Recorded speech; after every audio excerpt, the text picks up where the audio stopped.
Olá, Ricardinho e Lúcia, boa noite. Boa noite também para Lídia, boa noite para Adriana Alvarenga, boa noite para Esther.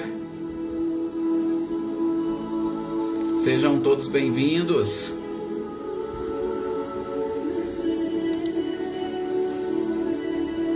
Olá, Silvano, boa noite também, seja bem-vindo. Catarina, boa noite, Sr. Antônio Pazotto, boa noite também, Michele e Gabriel, sejam bem-vindos.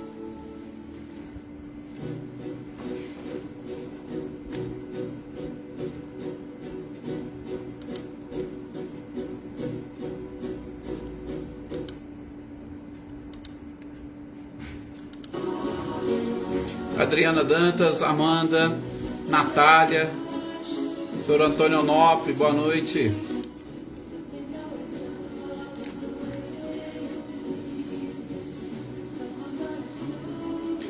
Joana Carneiro, boa noite para você também, muita paz. Olá, Cecília e Reinaldo, sejam bem-vindos. Olá, Valdete, boa noite. Boa noite também, Célio, boa noite, Eveline, Roberta, Gabi.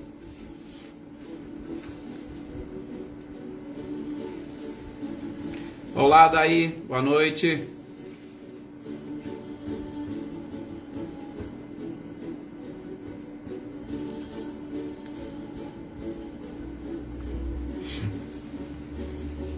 Com certeza, muita paz a todos nós, Aldete.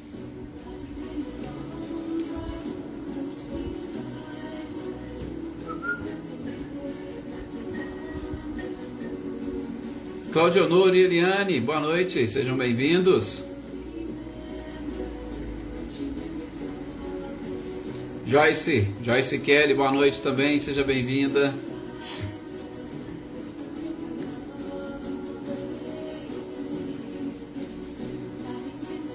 Olá, Celeida, boa noite.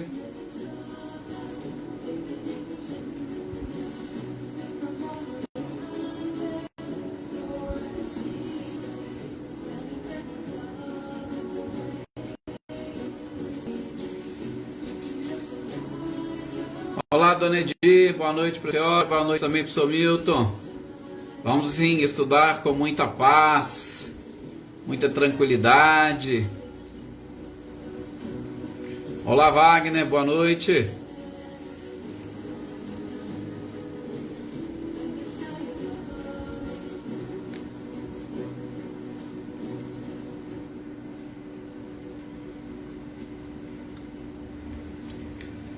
Vamos então fazermos aí a nossa prece para nós iniciarmos as reflexões de hoje. Flávia Andréia, boa noite, seja bem-vinda. Olá, Jocana, boa noite. Adriana Romano, boa noite, seja bem-vinda também. Como estávamos dizendo, desculpa, vamos agora nesse instante fazermos a nossa prece.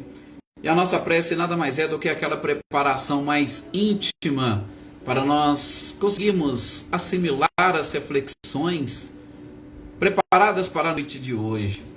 E nesse instante em que estaremos elevando o nosso pensamento, que nós consigamos visualizar, ainda que de olhos fechados, a espiritualidade agindo, atuando sobre cada um de nós, emitindo as energias e fluidos que nós necessitamos para a nossa proteção, a fim de que influências exteriores não nos atrapalhem nesses instantes de reflexão e de uma reflexão mais profunda, onde nós estaremos buscando a nossa conexão com o Criador. Assim, preparados e conectados a Ele, que nós sejamos também capazes de proporcionar a todos os nossos irmãos, sobretudo aqueles mais necessitados, a mesma tranquilidade que nós estamos sentindo nesse instante, através da doação de fluidos, do nosso próprio magnetismo animal, depositando nas mãos da espiritualidade para que eles utilizem de acordo com a necessidade nossa, desse grupo, desta família que formamos, de acordo com a necessidade daqueles a quem amamos e que fazem parte ou compartilham conosco a existência.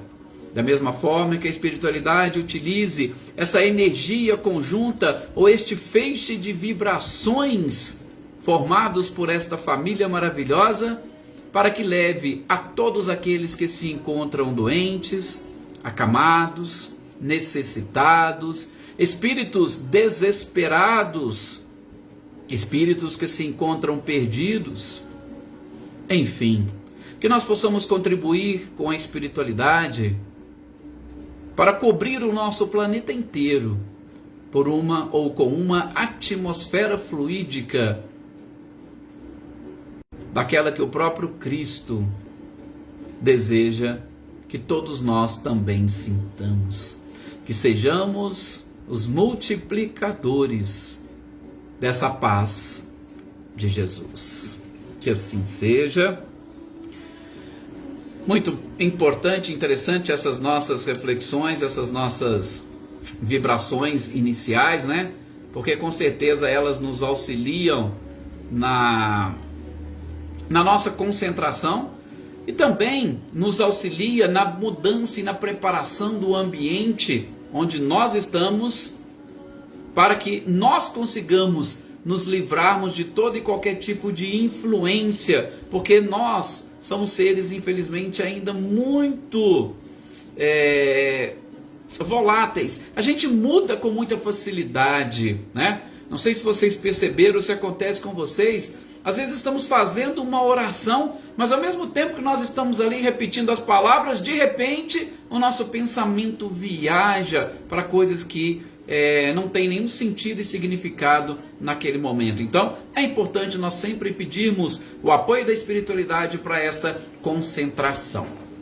Boa noite aqui para os nossos amigos que eu ainda não cumprimentei, o Paulo Iter, o Luiz Alberto, seja bem-vindo, a Joana Camargo, Mariângela, Elaine Lavez, Luísa Nalim, boa noite para vocês, sejam todos bem-vindos, com muita paz, alegria. Leopoldina, seja bem-vinda, e que nós possamos aqui dar sequência a essa nossa leitura e estudo. Hoje, dia de quarta-feira, dia de continuarmos identificando alguns pontos, alguns aspectos que Kardec trouxe para nós no livro A Gênese.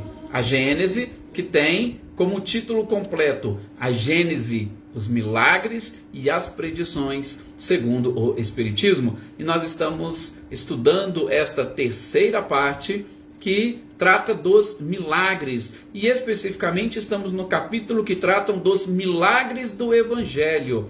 Nós vamos identificar neste capítulo apenas algumas citações do codificador. Não é um estudo aprofundado destes milagres, mas são citações, e nessas citações nós vamos fazendo referências de modo muito especial àquele capítulo dos fluidos que nós estudamos, porque através dos fluidos é que nós somos capazes de entender, de compreender como estes fenômenos, principalmente na época de Jesus, e exatamente liderados ou liberados pelo próprio Cristo, conseguiam atingir o seu objetivo.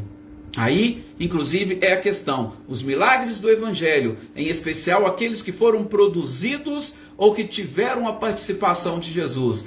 Esse Jesus, que no nosso encontro da última quarta-feira, nós fizemos aí um breve estudo e nós conseguimos identificar o nível ou o grau de evolução desta criatura. Identificar, pelo menos assim, naquela certeza de que ele está há bilhões de anos à nossa frente. E que ele, claro, poderia ter feito muito mais coisas daquilo que os próprios evangelistas narram, pela sua capacidade, pelo seu conhecimento e pelo poder que ele tinha, inclusive de manipular estes fluidos que nós estamos falando, que é exatamente ou que estão na base de tudo aquilo que é matéria deste planeta. E é quando você aprende a trabalhar, quando você aprende a manipular estes fluidos, nós somos capazes de obter coisas inacreditáveis.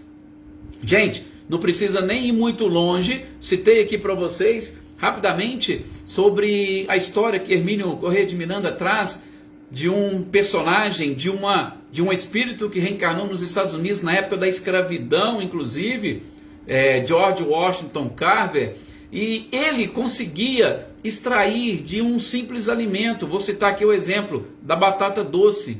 A batata doce, que tinha uma possibilidade, uma facilidade de cultivo lá no solo norte-americano, ele conseguiu extrair de uma batata doce, através, é lógico, de combinações, mais de 100 produtos diferentes de um único alimento. Tudo isso para mostrar para nós que este elemento inicial, ou este fluido cósmico, através do qual tudo de material foi criado, ele é capaz também de influenciar na nossa própria estrutura física, porque o nosso corpo é matéria. E esta matéria, que compõe-se da reunião de bilhões, de trilhões de células, também como existe, que como tem a base o próprio fluido, ele pode facilmente ser manipulado e ser transformado. Boa noite, Francisca Helena. E de modo muito especial,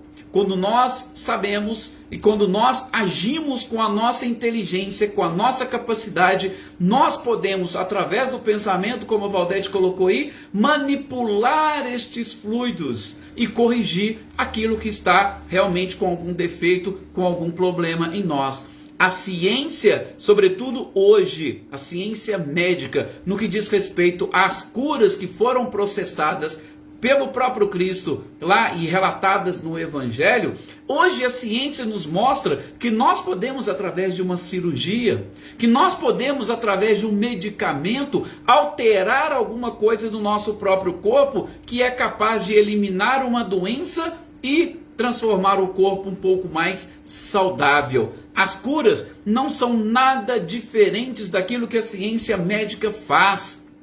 Só que as curas, elas são proporcionadas por estes seres, mas por uma combinação de fluidos, e esses fluidos agindo no nosso corpo vão provocar exatamente a própria transformação de determinadas células ou de órgãos para a conquista da própria saúde. Então, assim como funciona na medicina, funciona também com aqueles seres que detêm esse poder e essa capacidade. E Cristo, pela sua superioridade, ou pela superioridade da sua própria natureza, conhecendo todas essas coisas e sobretudo as leis que regem o universo, ele tinha essa facilidade que nós também podemos ter. Nós, com a nossa capacidade, como o próprio Cristo disse, vós sois deuses, nós podemos também proporcionar estas coisas. Se nós formos pegar aí, por exemplo, algumas sessões simples, né, maneira de dizer, mas sessões de quimioterapia, que nada mais é do que a atuação de determinadas partículas que, gerando no nosso corpo, através de determinada fonte de energia, vão proporcionar uma destruição de determinadas células que estão provocando o adoecimento das demais. E isso nós podemos fazer através de um passe magnético. Isso nós podemos fazer com o nosso pensamento bombardeando as pessoas. E a gente viu lá atrás que estes fluidos que nós produzimos, eles podem provocar, sim, com certeza, a cura, mas eles também podem trazer a própria doença. Então, tudo vai girar ao redor exatamente destes fluidos que nós estamos falando. Bom, vamos dar sequência a esta leitura do livro A Gênese, nesse capítulo dos milagres do Evangelho, e Kardec vai nos lembrar dos sonhos. Gente, os sonhos, desde a antiguidade, eles estão aí, pelo menos fazem parte da história da criatura, e muitas das vezes em determinados povos, estes sonhos tiveram influências fantásticas e enormes. Especificamente daqueles que estão relatados no Evangelho, Kardec relembra do mais famoso, que é exatamente o sonho que José, pai de Jesus, esposo de Maria, teve para que ele pudesse retirar a criança ali daquele ambiente e levar para o Egito para evitar que Jesus perecesse. Este é o sonho pelo menos do Evangelho, que é o mais famoso, é o mais lembrado. E aí Kardec vai simplesmente tecer comentários, gente, sobre esta possibilidade. E a gente lembra o próprio Antigo Testamento. Quantos não foram os profetas que ensinavam ao povo ou admoestavam o povo com as informações que recebiam através dos sonhos ou através do sono, que é o repouso do corpo físico, enquanto o espírito está aí ligado e vinculado ao mundo espiritual, e depois, apenas e tão somente, ele traz estas lembranças. Ele traz essas lembranças que nós interpretamos ou chamamos de sonhos. Boa noite, Lúcia Venturini, seja bem-vinda. Então, isso é algo comum. Boa noite, Vânia Assunção. Comum, que acontece com todos os seres. E com José aconteceu do mesmo jeito. Então Kardec lembra, isso é algo natural. Não era exatamente ou especificamente o que aconteceu com um determinado espírito por uma obra do acaso. Não, isso é natural. Nós temos lá alguns profetas do Antigo Testamento que, através dos seus sonhos, o próprio José. Ora, como que surgiu essa história do Egito, do povo que chegou lá no Egito, dos filhos de Jacó que de repente mudaram para lá e de repente povoaram, o faraó ficou preocupado e aí chega Moisés e retira o povo dali? Foi José, exatamente através de uma interpretação do sonho do faraó. Então, mais uma vez, os sonhos são fenômenos normais e naturais que nós recebemos da própria espiritualidade. O único detalhe é isso mesmo, Anitta. É o de quarta mesmo que você está, certinho. Boa noite, Anitta, Clarindo, boa noite também, Filomena. O único detalhe, gente, é a forma como nós gostamos, ou melhor, como muitos querem interpretar os sonhos. Mais uma vez, abrindo aqui um parênteses para alertar a todos nós, sobretudo para a realidade que nós estamos vivendo. Realidade que eu digo em qual sentido? No presente. Quando a gente começa a olhar para a sociedade, nós vamos perceber a maior parte dela vivendo numa realidade distinta ou também vivendo principalmente dentro de uma ilusão que não conseguem entender e não conseguem explicar. Não, Adriano, mas está certinho, é o de quarta mesmo. Que não conseguem explicar. A gente vê e identifica as pessoas vivendo no mundo de uma forma muito alheia. Mas por quê? Porque não conseguem voltar, não conseguem se concentrar a este momento que nós estamos e principalmente não conseguem se ligar à própria espiritualidade para perceber a presença ou a mão do Criador, ainda que em fenômenos como esses que nós estamos atravessando da própria pandemia. Tem pessoas sofrendo, Cristo disse, no mundo tereis aflições. Então, ele está se revelando para nós, mas para isso a gente tem que buscar lá no nosso interior este autoconhecimento e a conexão com o Criador para a gente conseguir entender e assimilar tudo isso. Então, nós vivemos neste mundo, nós temos condições de estarmos naquele nível de consciência, como nos diz Joana de Ângeles, nível de consciência desperto. Porque a maioria da sociedade vive num nível de consciência de sono, e alguns até de sono profundo, outros de sono sem sonhos.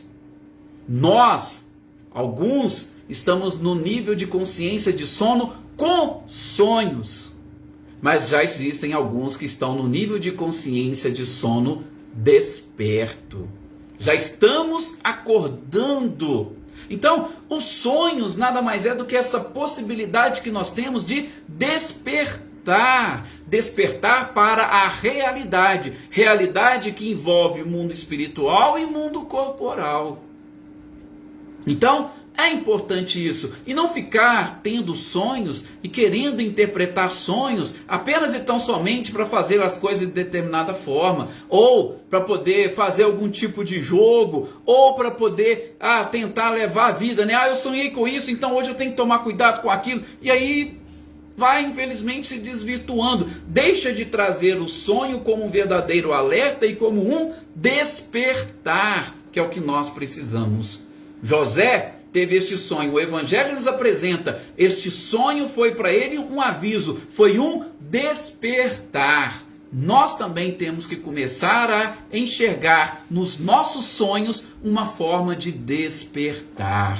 Boa noite, Marcileia, Guilherme, Luciano e para todos os seus compartilhamentos, ok? Então, este é o tópico que Kardec traz. Depois, Kardec vai falar para nós, também em rápidas palavras, sobre aquele fenômeno da estrela dos reis magos.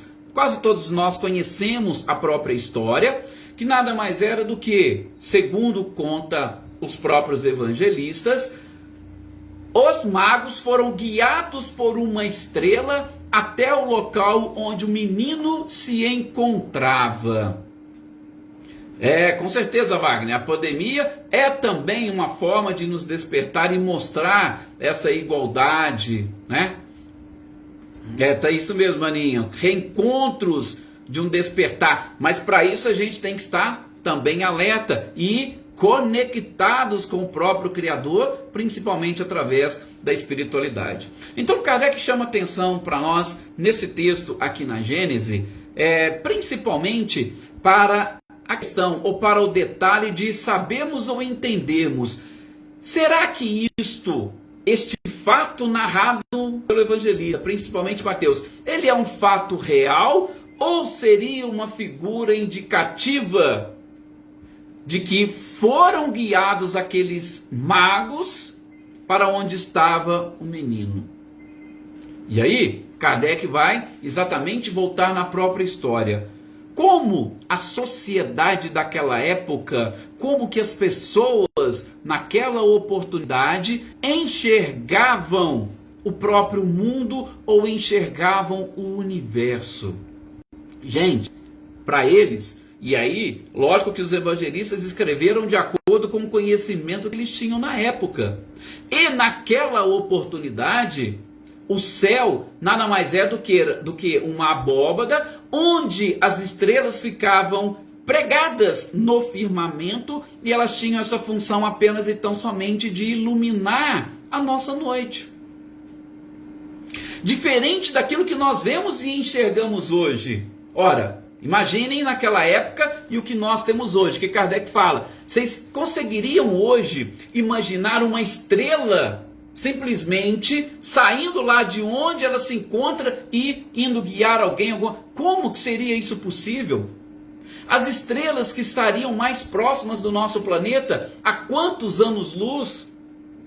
Aqui no nosso próprio sistema solar, nós conseguiríamos visualizar ou vislumbrar uma estrela se deslocando? Então, com certeza, não poderíamos interpretar desta forma como o evangelista nos traz. Mas aí o próprio Kardec diz o que poderia ter acontecido e o que poderia ser, ou qual uma explicação plausível para uma luz guiar aqueles magos.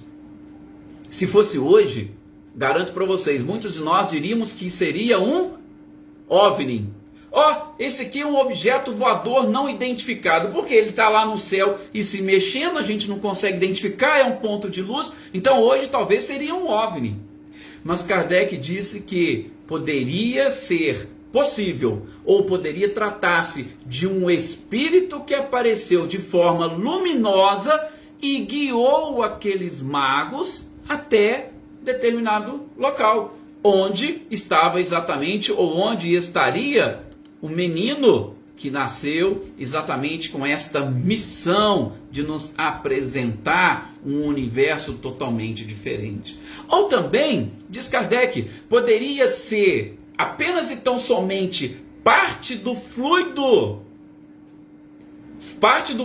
perispirítico, ou seja, um espírito destaca parte do seu fluido e, funcionando como um foco luminoso, estaria a guiar estes reis magos. Não necessitaria do Espírito propriamente, não. Simplesmente ele destaca uma parcela, de novo, olha os fluidos aí explicando quase tudo para nós. Boa noite, Gustavo, seja bem-vindo. Olha o fluido aí explicando para nós. Destaca-se e ele acompanha, ou ele vai à frente destes seres para mostrar o local. Então, Kardec justamente entende, interpreta e nos apresenta estas hipóteses para nós entendermos. O que não poderia ser, seriam, como relatam os evangelistas, estrelas se desprendendo do céu para guiar, porque seria totalmente ilógico. Dependendo da estrela, boa parte delas são maiores do que a Terra. Se de repente elas chegassem, a Terra estaria, claro, destruída. Mas nós estávamos numa sociedade que não detinha ainda os conhecimentos, sobretudo que a Terra era redonda, como nós temos hoje. Não sabiam como funciona o universo e o que seriam essas estrelas que nós enxergamos, principalmente à noite. Aí é claro que as suas palavras, que nada mais são do que, gente, escrita, palavras, são símbolos que nós utilizamos. Símbolos que nós utilizamos para expressar ideias. E aí, com a evolução da própria criatura, com a evolução do conhecimento, nós precisamos trocar estes símbolos, né? Essas explicações são do próprio Kardec, Wagner, com certeza, do Kardec e da espiritualidade. Bom, falamos dos sonhos, falamos da... A Eveline também concorda com essa questão dos sonhos. Falamos dos sonhos e falamos da estrela dos Reis Magos. Agora tem um outro fenômeno que foi protagonizado pelo Cristo e que também chama muito a atenção, que é o fenômeno da dupla vista. Tá? Tô até olhando o relógio aqui. Praticamente hoje nós vamos ficar falando deste fenômeno e não sei se nós vamos falar tudo. Por quê, gente? A dupla vista, ela é capaz de nos explicar tantas coisas.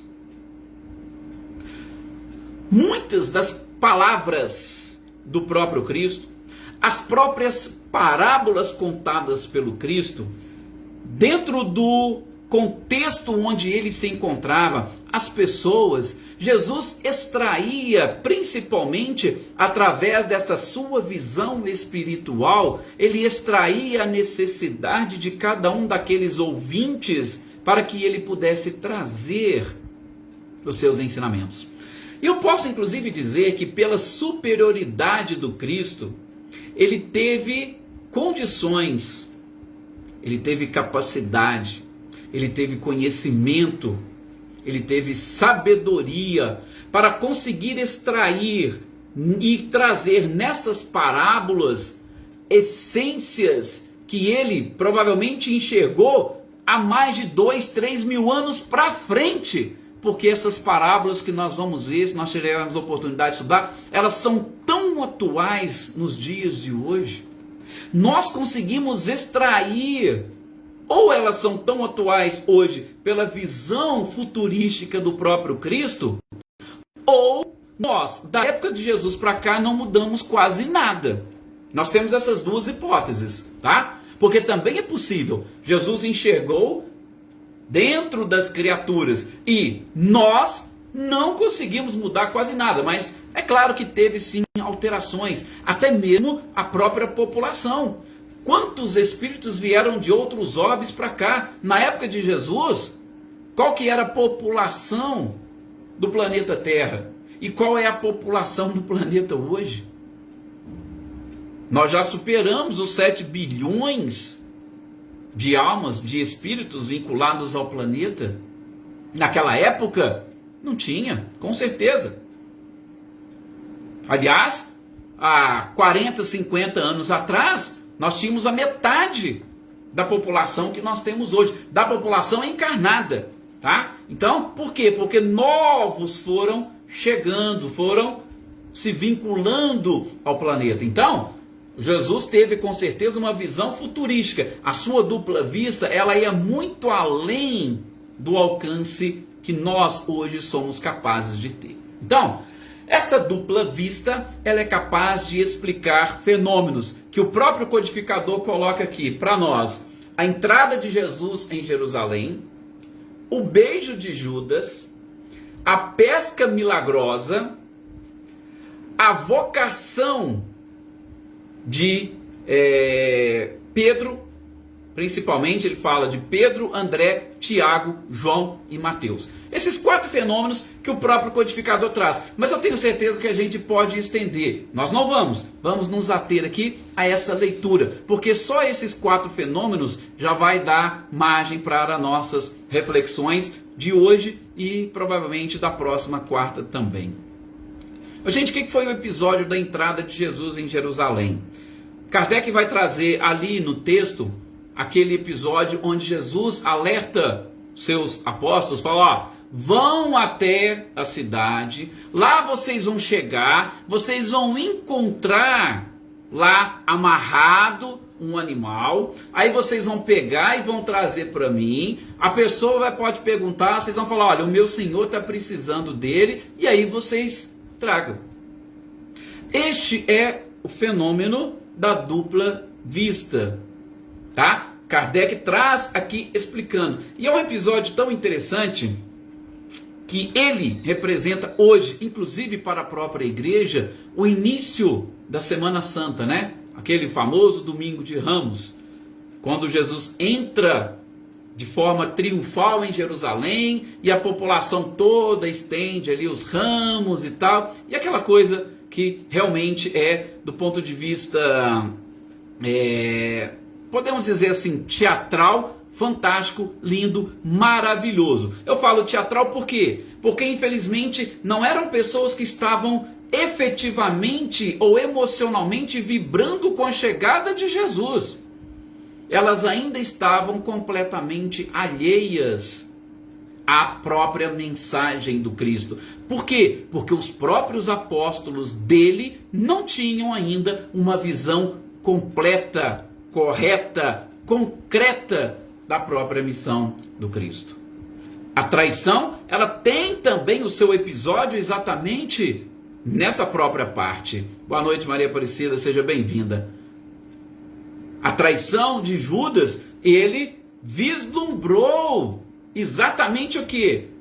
Opa, o povo está tudo a favor do Cristo. Todos estão... Não, mas aquilo ali era apenas alguma coisa que, infelizmente, eles não estavam conseguindo entender e assimilar. Era, talvez, parte de um sonho, uma própria ilusão. Mas, voltemos. O que Kardec fala aqui da dupla vista seria exatamente essa visão que o próprio Cristo teve destas coisas que estavam por acontecer. Jesus conseguiu enxergar mais adiante.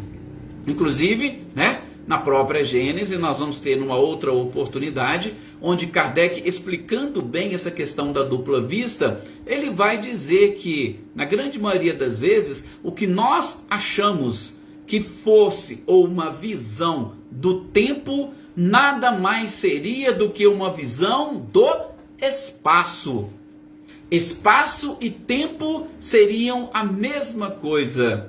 Lógico que, do ponto de vista físico, e infelizmente nós presos nessa dimensão física, a gente vai ter dificuldade de entender. Mas numa dimensão espiritual, nós podemos e conseguimos perceber que realmente as unidades são praticamente idênticas. Espaço e tempo é simplesmente de acordo com o ponto de vista, o local de onde você enxerga, tá?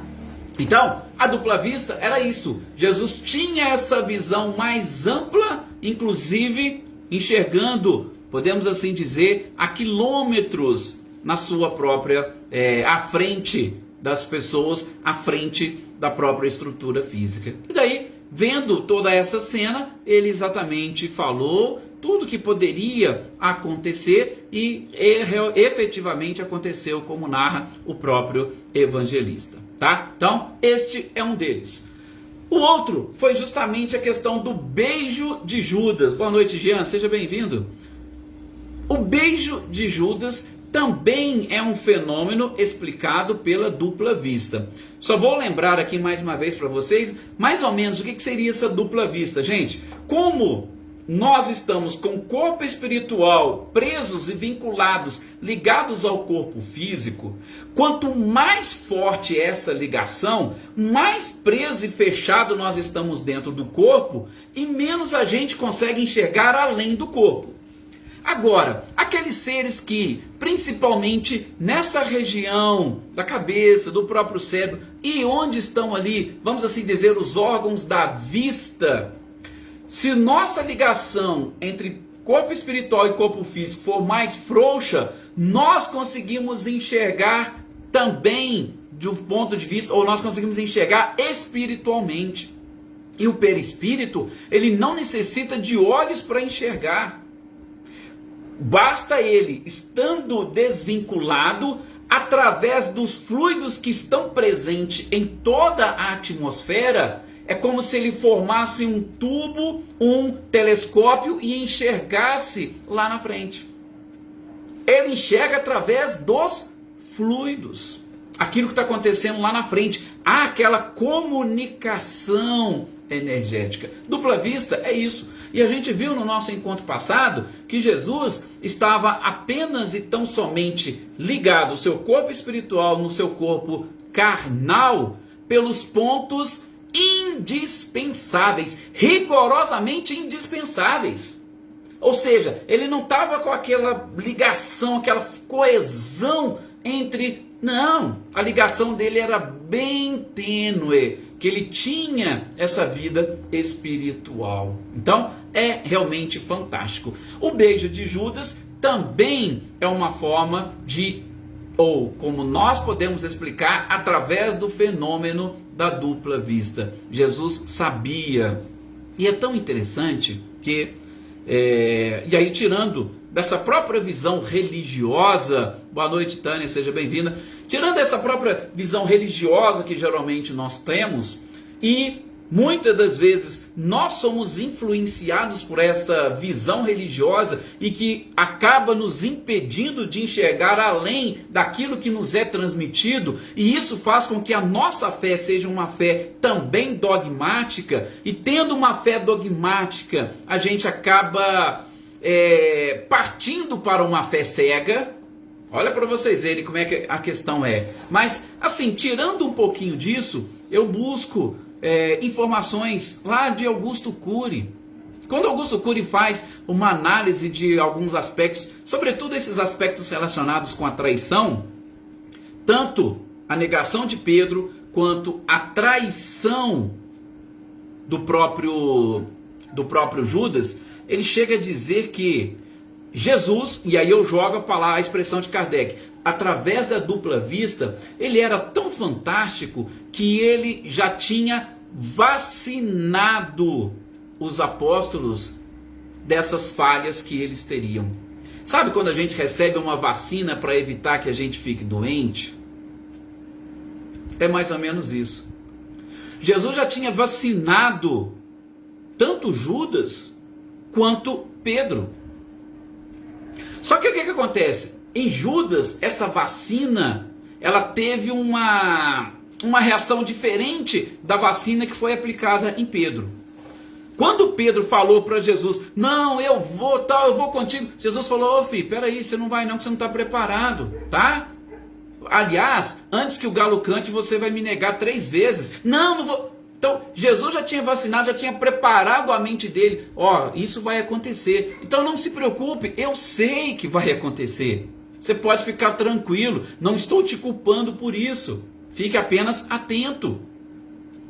E aí, quando Pedro caiu em si, né? É interessante que, se não me engano, Emmanuel ainda relata que quando Pedro chegou nessa terceira negativa, Jesus estava por ali e os olhares deles se cruzaram e Pedro pôde ver e perceber o quanto Jesus realmente tinha vacinado. Olha para vocês verem.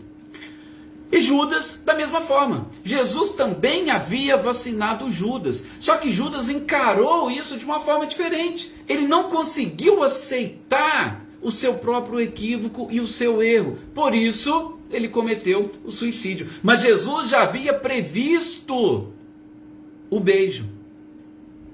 Que Judas o trairia com um beijo.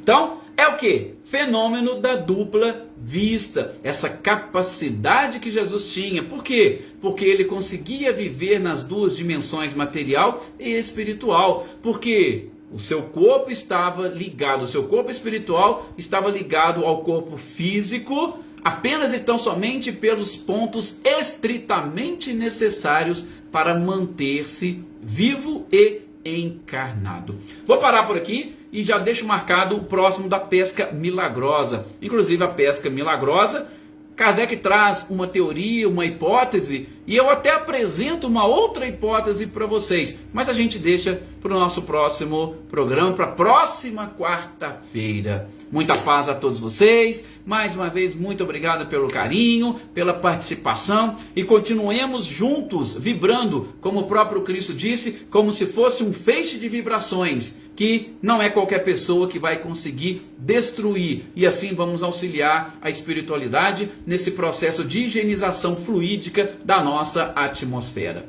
Muita paz a todos.